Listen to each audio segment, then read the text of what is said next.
El 2 de diciembre de 2011, un hombre entró en una comisaría de Lovaina de Bélgica.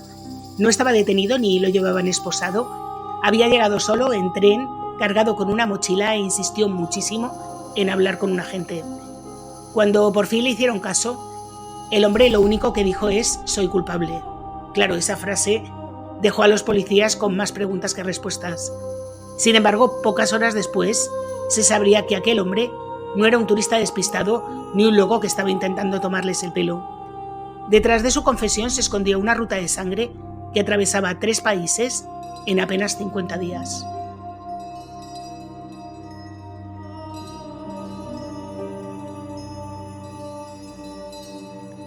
Hola a todos, yo soy Julia y hoy os traigo un caso que estoy convencida de que os va a sorprender a muchos.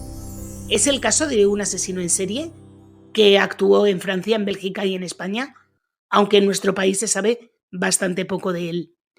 Un criminal que ya ha sido condenado tanto en Francia como en Bélgica, pero que todavía no ha rendido cuentas con la justicia española.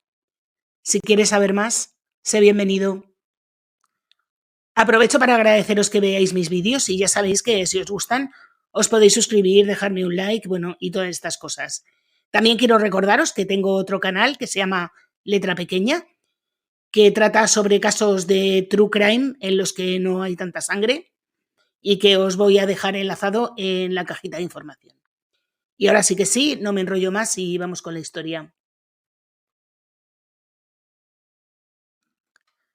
Nuestro caso comienza a la mañana del 16 de noviembre de 2011 en la Cala Rajá, una de las playas más aisladas del Parque Natural de Cabo de Gata en Almería.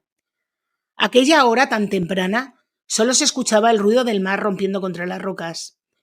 Tomás Martínez López, un jubilado de 74 años que había trabajado toda su vida en la construcción, seguía con la rutina que le acompañaba desde que se retiró: levantarse temprano, preparar sus cañas y salir a pescar.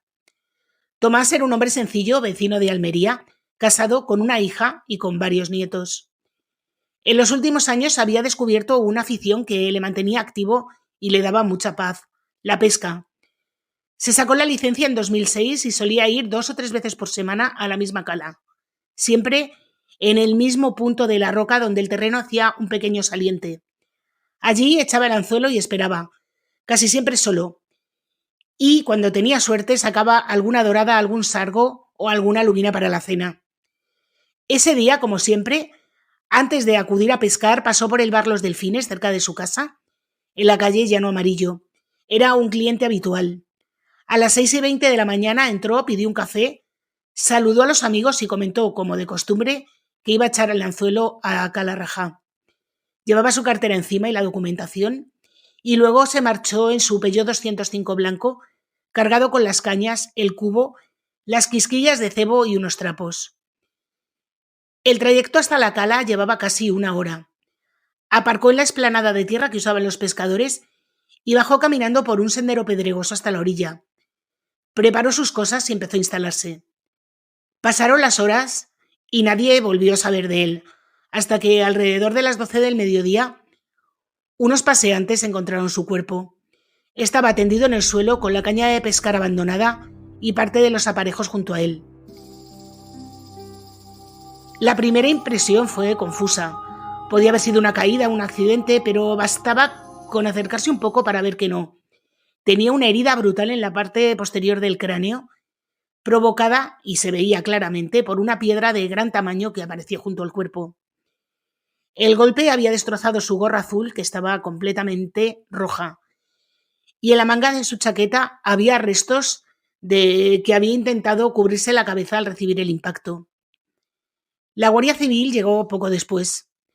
Lo primero que comprobaron fue que el coche no estaba, ni rastro del 205 que había aparcado unas horas antes en la explanada. Revisaron el lugar y recogieron los objetos: el tupper con el cebo, las cañas, los volantines. Todo seguía allí salvo el vehículo y su documentación. Días después, buceadores encontrarían parte de sus pertenencias en el fondo del mar.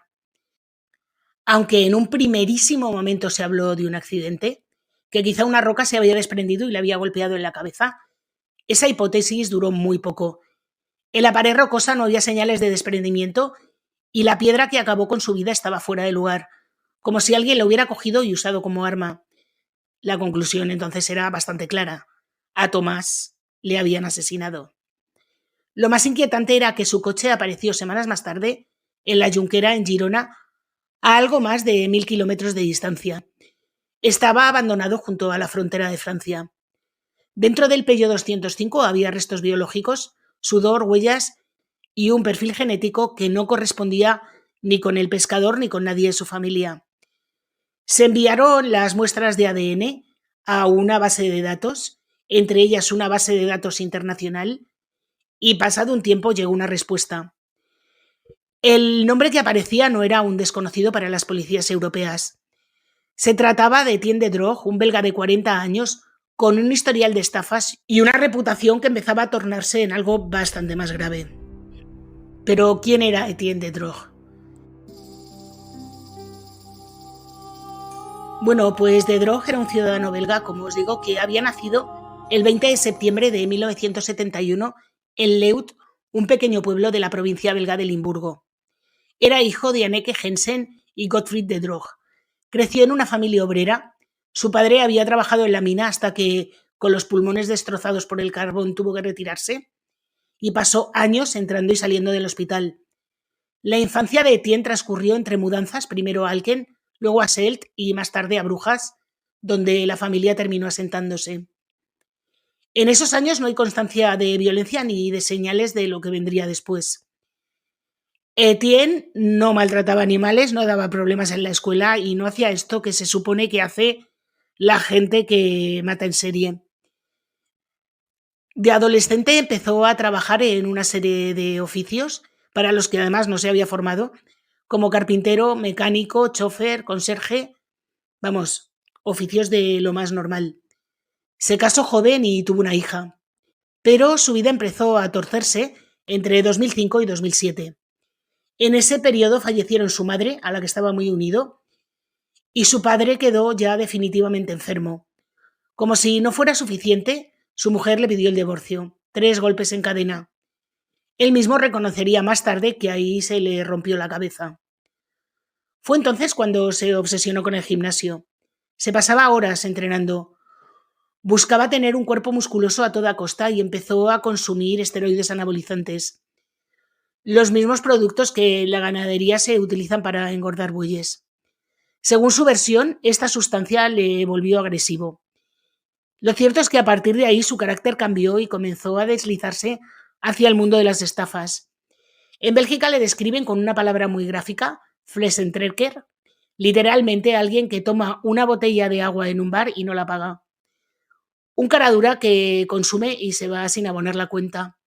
Y eso fue lo que empezó haciendo Etienne, marcharse de restaurantes y hoteles sin pagar. Esto que en España se llama hacer un simpa. Pero pronto pasó del agua a la cerveza y de los menús a cosas más grandes. Coches de lujo que encargaban hombres de amigos, muebles que nunca abonaba, ordenadores comprados con datos falsos, bueno, este tipo de cosas. Pero como no era muy listo, en apenas unos años le condenaron hasta 6 veces por estafa. Aún así no se le consideraba peligroso. Su historial era el de un estafador simpático con encanto personal capaz de seducir y engañar. El punto de inflexión llegó en 2010 cuando ingresó voluntariamente en una clínica psiquiátrica de Brujas. Y no ingresó porque él pensara que estaba mal, no, sino porque a él ese sitio le parecía el terreno de caza perfecto, personas vulnerables a las que poder manipular. Fingía ser militar, contaba que había servido en misiones en Ruanda y que arrastraba traumas de guerra. Todo mentira, por supuesto, pero muy convincente para quienes le escuchaban. En ese entorno conoció a varias mujeres a las que sedujo y después arruinó. Les decía que tenía propiedades en Ostende, en Córcega y hasta en República Dominicana, por inventar que no sea.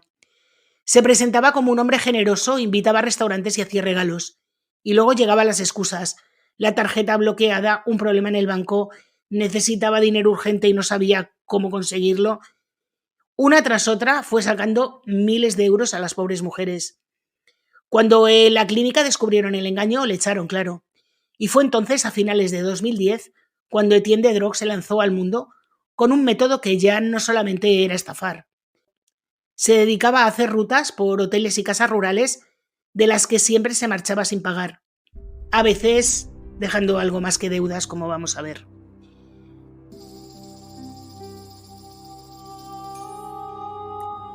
Y así fue recorriendo alojamientos rurales hasta el 11 de octubre de 2011, en el pueblo de Bouchet, en el sur de Francia, cuando ocurrió algo que en aquel momento parecía un crimen aislado, pero pronto se vería que no era así. La víctima fue Véronique Cretaz, una mujer suiza de 57 años que regentaba un bed and breakfast llamado Le Grand Bosquet. Llevaba allí 6 años cuidando la casa rural con mimo. Era un alojamiento pequeño con 4 habitaciones, paredes de piedra restauradas con detalle, y en un lugar así lo más inquietante solía ser algún turista malhumorado porque el wifi no funcionaba, pero poco más. Pero Véronique no se topó con un cliente quisquilloso, sino con Etienne de Drogue. Meses antes, él se había alojado allí dejando como garantía un reloj porque, sorpresa, no tenía efectivo para pagar. Esa era una de sus tácticas favoritas: aparentar solvencia y después largarse sin dejar un céntimo. El 11 de octubre, Véronique fue vista por última vez a mediodía comiendo con unos conocidos. Les dijo que más tarde volvería a cenar con ellos, pero nunca llegó. A las 7:10, preocupados, decidieron entrar en la casa y la encontraron muerta en el sótano en un charco de sangre. Había marcas de estrangulamiento y le habían hecho un corte en la garganta.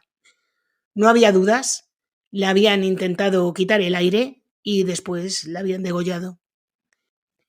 El coche de Véronique desapareció, igual que su tarjeta bancaria. Y además la caja fuerte estaba abierta y el famoso reloj que había guardado como fianza también había volado.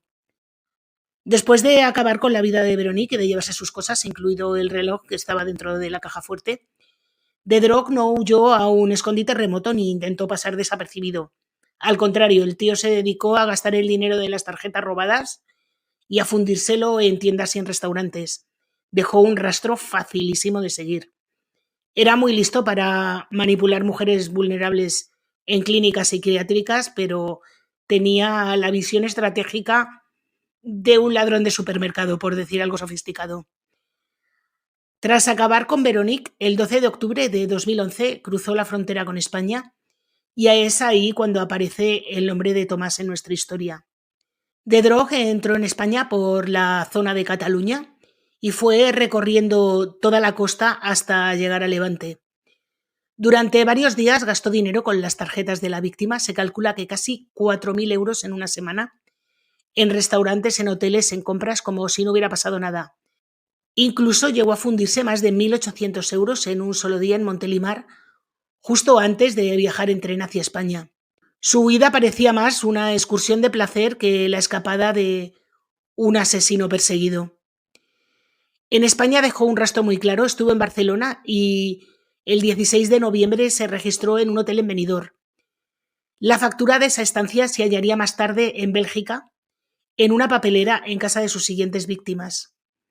El 17 de noviembre, la Policía Nacional le identifica en un control de carretera en Valencia. Le pararon, le tomaron sus datos y le dejaron marchar sin saber que conducía un coche robado y que su nombre pronto sonaría mucho en 3 países. El 25 de noviembre volvió a aparecer en otro control de policía, esta vez en Canfranc, en Huesca, muy cerca de la frontera con Francia. Nuevamente le registraron, pero le dejaron ir. No había una orden contra él. De Drogue era un fantasma que se movía por España sin ser detenido, aunque iba dejando señales por todas partes. Conexiones de internet en Almería, facturas de hotel en Benidorm y controles de carretera. Pocos días después regresó a Bélgica. Allí su camino se cruzó con el de un matrimonio que representaba todo lo contrario a su vida errante y oscura. Estabilidad, trabajo duro y un sueño cumplido.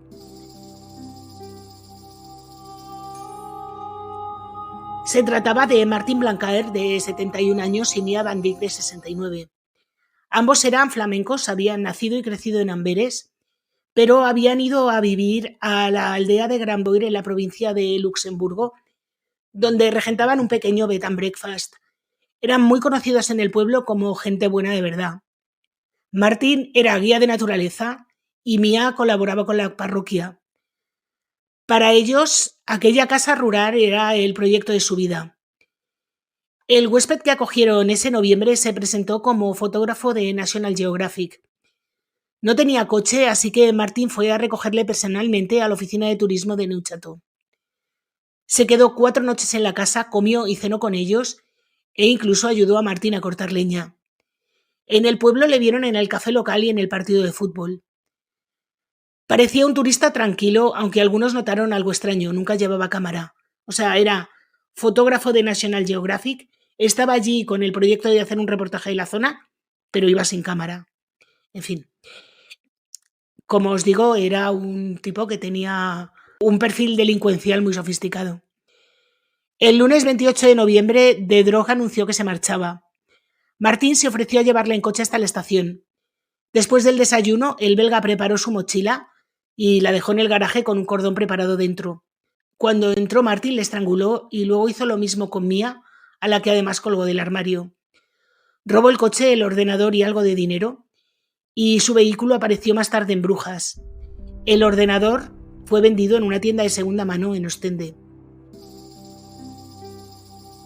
El matrimonio fue descubierto por sus nietas adolescentes, que al no verles aparecer en el colegio, a veces iban a buscarlas y ese día habían quedado en ir a por ellas, pues al no verles aparecer en el colegio, pues fueron hasta su casa y allí les encontraron. Lo primero que vieron fue las gafas de la abuela en el suelo, manchadas de sangre, y ya ahí entraron en pánico, y finalmente los cuerpos en una escena bastante brutal. Tanto que no eran capaces de sobreponerse, las niñas tenían 14 y 15 años y tuvieron que llamar a un vecino porque eran incapaces de marcar el número de emergencias.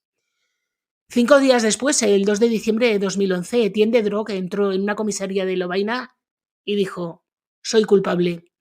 No explicó por qué ni de qué, solo dijo que había leído en la prensa un artículo sobre la muerte de este matrimonio y que se dio cuenta de que no era una pesadilla y de que había sido real. La investigación fue sencillísima porque, aparte de la confesión, había dejado pistas de todos los colores.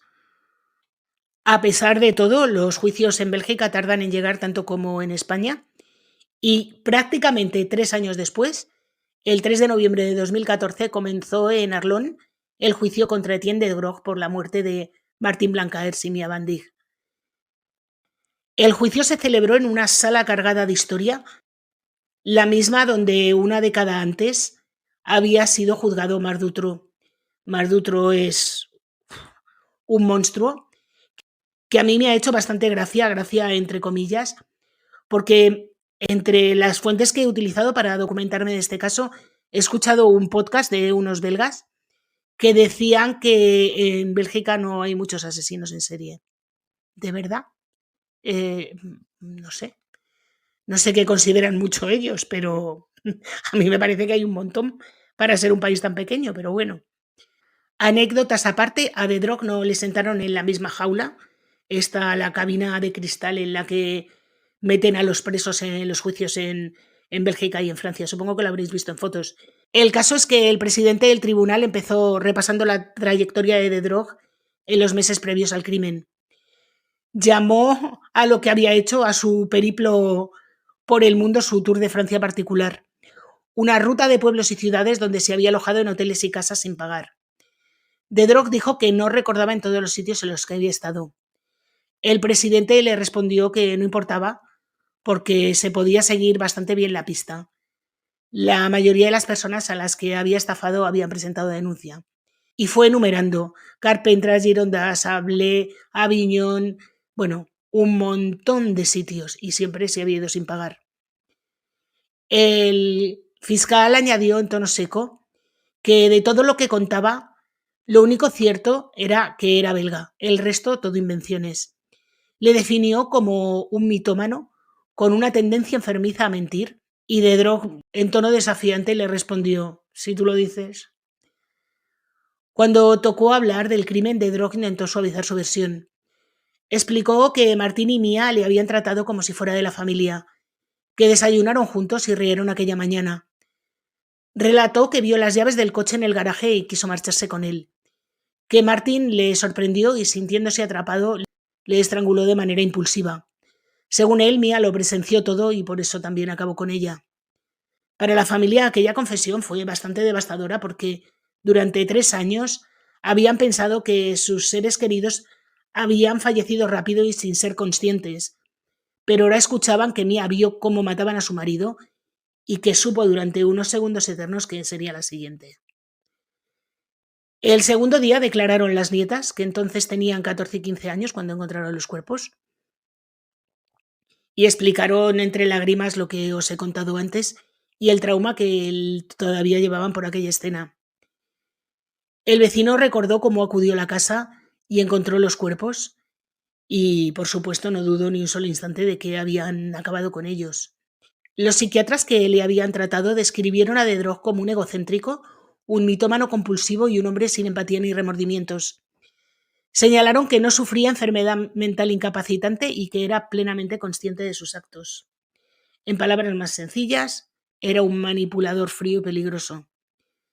Eso sí, ninguno de los expertos había encontrado en él ni un gramo de arrepentimiento. Era más frío que un témpano de hielo. Los testimonios de las mujeres a las que había estafado durante años contaban que se hacía pasar por militar de élite, por guardaespaldas de la familia real holandesa, por millonario con casas por medio mundo, y que con esa fachada las seducía y cuando tenía sus códigos bancarios les vaciaba las cuentas. Una de las que declaró había perdido 16.000 euros, la otra 2.600. También declaró su exesposa, que relató cómo su carácter cambió cuando empezó a obsesionarse con el gimnasio y los esteroides. Y finalmente intervino su hija de 16 años, a la que no veía desde 2008. Y durante esta intervención fue la única vez que Dedrock mostró un gesto de emoción. Se cubrió la cara con las manos, no os vayáis a pensar. Mientras la pobre chica, llorando, decía que quería volver a verle, aunque llevaba años sin recibir ni siquiera una llamada de él. Y tras escuchar a 30 testigos y peritos, el jurado tardó menos de 3 horas en deliberar. Concluyó que Etienne Dedrock era culpable y, además de haber acabado con la vida de estos señores, también era culpable de robo. El fiscal subrayó que ni siquiera su arrepentimiento, entre comillas, sonaba sincero. Así que el tribunal dictó la condena máxima: cadena perpetua. Antes de escuchar la sentencia, Dedrock trató de disculparse, sobre todo con su hija. Dijo que la echaba mucho de menos, que aún la quería mucho y que no tenía valor para mirarla a los ojos. Añadió que ella tendría que cargar toda su vida con ser la hija de un asesino, algo que lamentaba profundamente. Pues que no lo hubiera hecho, leche.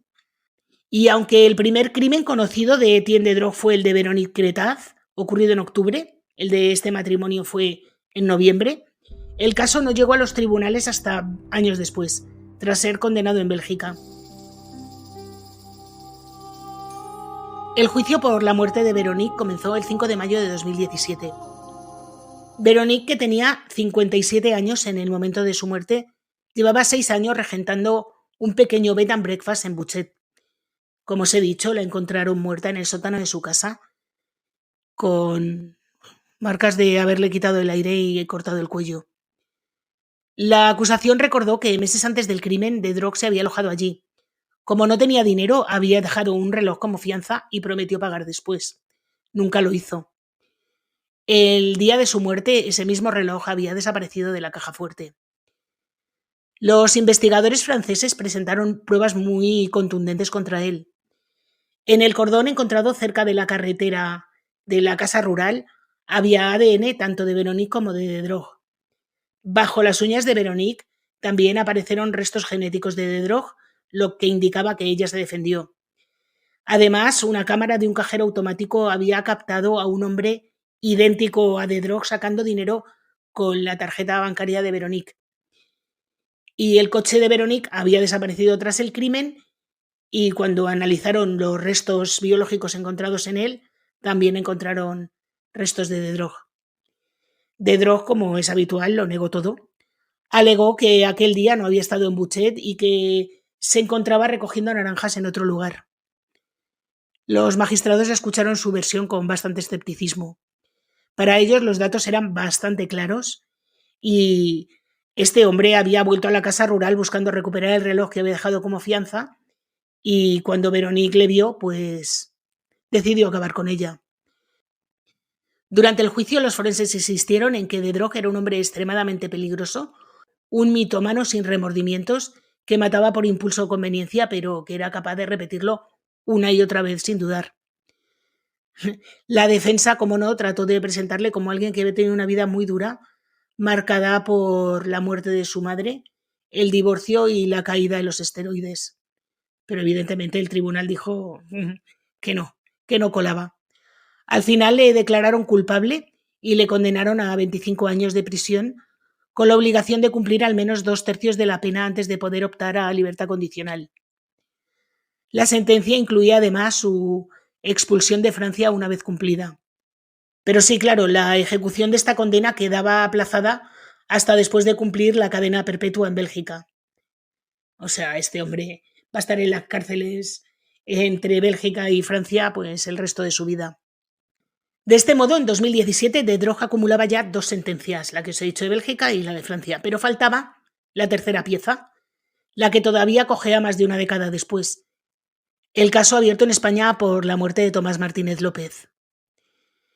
Ese crimen había ocurrido, como os he dicho al principio, el 16 de noviembre de 2011 y el 10 de diciembre de ese mismo año, la Policía Nacional ya había encontrado el Peugeot 205 blanco abandonado en la Junquera a un paso de la frontera francesa.